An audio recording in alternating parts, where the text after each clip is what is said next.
আজকের গুরুত্বপূর্ণ সংবাদগুলি এরকম বিশুদ্ধ টাটকা বাছাই করা খবরগুলি নিয়মিত পেতে চ্যানেলটিকে সাবস্ক্রাইব ও বেল আইকনটি ক্লিক করুন। শুরুতেই হেডলাইন। নির্বাচন কমিশন রাজ্যের প্রথম 2 দফা ভোটের নজির সামনে রেখে তৃতীয় দফাতেও অবাধ ও শান্তিপূর্ণ ভোট করাতে উদ্যোগী হয়েছে। এদিকে ভোটের দিন এগিয়ে আসার সঙ্গে সঙ্গে জমে উঠেছে প্রচার কর্মসূচি। প্রচারে যোগ দিতে আজ রাজ্যে আসছেন প্রধানমন্ত্রী। নির্বাচন কমিশন হাওড়ার বাঁকড়া পঞ্চায়েত অফিসে গুলি চালনার ঘটনায় রিপোর্ট তলব করেছে। সন্দেশখালী কাণ্ডের তদন্তের গতি প্রকৃতি নিয়ে সিবিআই আজ কলকাতা হাইকোর্টে রিপোর্ট পেশ করেছে। বিশ্ব বরেণ্য চলচ্চিত্রকার সত্যজিৎ রায়ের 103তম জন্মদিনে নানা অনুষ্ঠানে তাকে স্মরণ করা হচ্ছে। রাজ্যে মাধ্যমিক পরীক্ষায় এবার পাশের হার 86.31%। হাই মাদ্রাসা পরীক্ষার ফল ঘোষণা আগামীকাল। আসি বিস্তারিত খবরে। রাজ্যের প্রথম 2 দফা ভোটের নজিরকে সামনে রেখে তৃতীয় দফাতেও অবাধ ও শান্তিপূর্ণ নির্বাচন করাতে কমিশন উদ্যোগী হয়েছে। আগামী 7ই মে তৃতীয় দফায় রাজ্যের 4টি আসন মালদা উত্তর, মালদা দক্ষিণ, জঙ্গিপুর এবং মুর্শিদাবাদে ভোট দেওয়া হবে।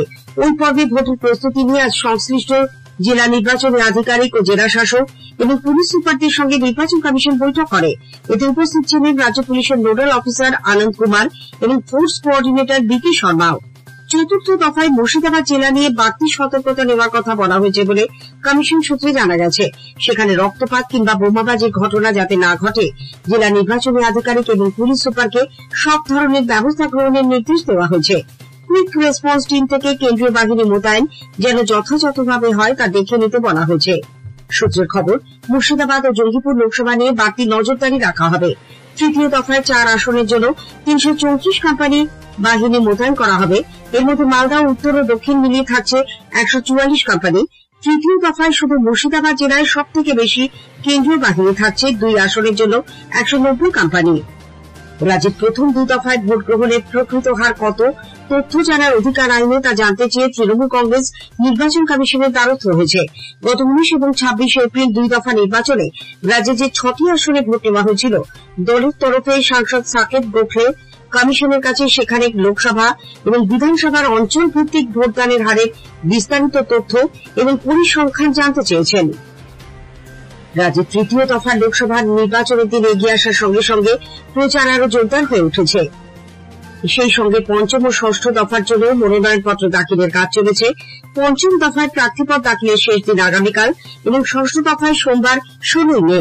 চতুর্থ দফায় আগামী 13 মে রাজ্যের 8টি আসনে ভোট গ্রহণের আগে তৃণমূল কংগ্রেস নেত্রী মুখ্যমন্ত্রী মমতা ব্যানার্জি আজ পূর্ব বর্ধমানের মেমারি ও নদিয়ার তেহট্টে জনসভা করেন। মেমারির জনসভায় মুখ্যমন্ত্রী এই গরমের মধ্যে 7 দফায় ভোট করানোর জন্য নির্বাচন কমিশনের সমালোচনা করেন। পাশাপাশি কেন্দ্রের মোদী সরকারকে আক্রমণ করে মুখ্যমন্ত্রী আবারও তাদের বিরুদ্ধে 100 দিনের কাজের টাকা রাজ্যকে না দেওয়ার অভিযোগ তোলেন। 100 দিনের কাজের টাকা নেই, তাতে মোদী বাবুর কিছু যায় আসে না, কারণ উনি গরিবের মুখ চেনেন না। যারা মাটি মাথায় করে নিয়ে রাস্তাঘাট তৈরি করে, বাড়ি তৈরি করে, এলাকা পরিষ্কার রাখে, আমাদের প্রাণের মজদুররা যারা ধান কাটে, 100 দিনের কাজ করে কত গরিব মানুষেরা, 3 বছর টাকা দেয়নি। এর আগে তেহট্ট জনসভায় তৃণমূল কংগ্রেস নেত্রী বলেন, সংসদে মোদী সরকারের বিরুদ্ধে কৃষ্ণনগর কেন্দ্রের দলীয় প্রার্থী মহুয়া মৈত্র সোচ্চার ছিলেন বলে তাকে বহিষ্কার করা হয়। অন্যদিকে বিরোধী দলনেতা শুভেন্দু অধিকারী আজ পশ্চিম মেদিনীপুরের পিংলায় এক জনসভায় রাজ্য সরকারের পাল্টা সমালোচনা করেন। ভিক্ষা ও ভর্তুকি দিয়ে মমতা ব্যানার্জি সরকার রাজ্য চালাচ্ছে বলে তিনি অভিযোগ করেন। এই হেলিকপ্টার চড়া পিসিআর ভাইপো ফ্ল্যাট বাড়িতে থাকে, এ আপনাদের দুঃখ কষ্ট বোঝে না। সেই জন্য পিংলা মাতপুরের গ্রামে গ্রামে যুবকরা পরিযায়ী শ্রমিক হয়ে বিজেপি শাসিত রাজ্যে যায়। কাজ নেই এখানে, শিল্প নেই এখানে মমতা ব্যানার্জি ভাতা, ভিক্ষা আর ভর্তুকি দিয়ে রাজ্য চালান। এদিকে প্রচার কর্মসূচিতে যোগ দিতে প্রধানমন্ত্রী শীর্ষ বিজেপি নেতা নরেন্দ্র মোদী আজ রাজ্যে আসছেন। আগামীকাল তার 3টি জনসভায় যোগ দেওয়ার কথা। আজ তিনি রাজভবনে রাত্রিবাস করবেন। তার সফর উপলক্ষে কলকাতা শহরের বিভিন্ন জায়গায় যান চলাচল নিয়ন্ত্রণ করা হচ্ছে।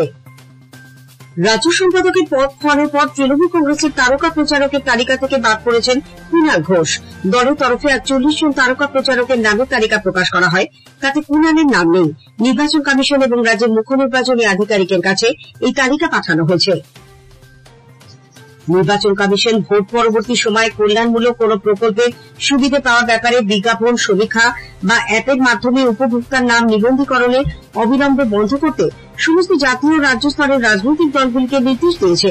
এক অ্যাডভাইজারিতে কমিশন বলেছে, কোন ভোটারকে ব্যক্তিগতভাবে ভোট পরবর্তী সময় কল্যাণমূলক প্রকল্পে নাম নথিভুক্ত করিয়ে দেওয়ার আহ্বান লেনদেনের জায়গা তৈরি করতে পারে। নির্বাচন কমিশন হাওড়ার বাঁকড়া পঞ্চায়েত অফিসে গুলি চালনার ঘটনায় রিপোর্ট তলব করেছে।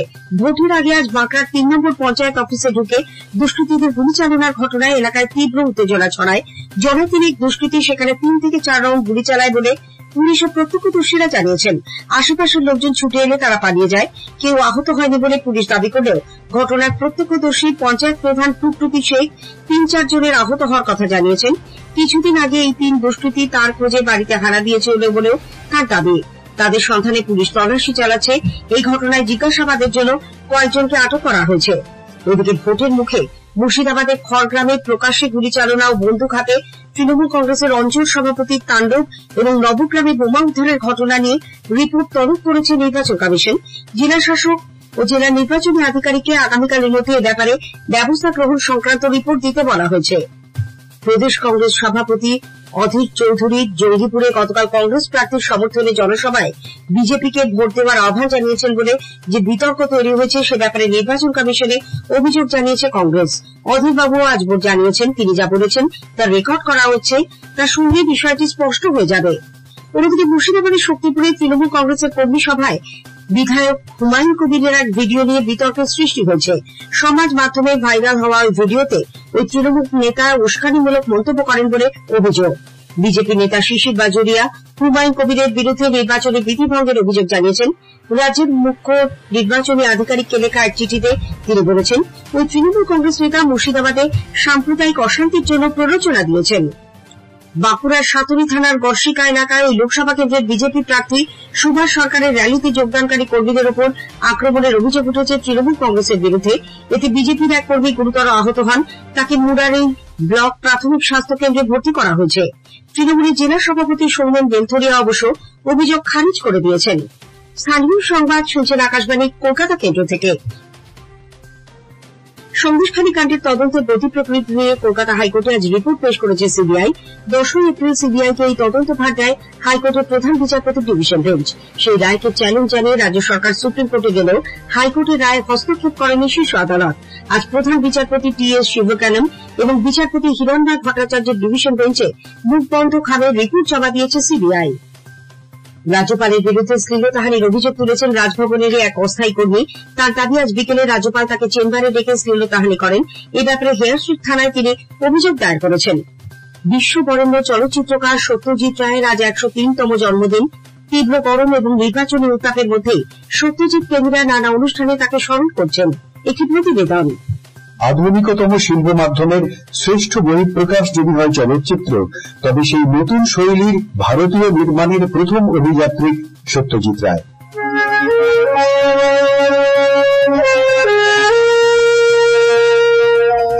চিত্রগ্রহণ, শব্দের ব্যবহার, সঙ্গীত আয়োজন ও সম্পাদনা প্রতিটি ক্ষেত্রেই তার শিক্ষা ছিল সর্বোচ্চ মানের।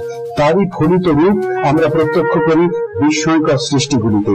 এদেশে চলচ্চিত্রের নিজস্ব ভাষা নির্মাণের তিনিই পথিকৃৎ। জন্মদিন উপলক্ষে আজ Satyajit Ray film and television ইনস্টিটিউটে স্মারক বক্তৃতা দেন বিশিষ্ট সমালোচক ও সাংস্কৃতিক ব্যক্তিত্ব শ্রমিক বন্দ্যোপাধ্যায়। তিনি কিন্তু সেইভাবে সত্যি তার পারিবারিক সঙ্গ, সংহতি, পরিবেশ কোনোটাই কিন্তু পাননি। 2.5 বছর বয়সে পিতৃহারা হন।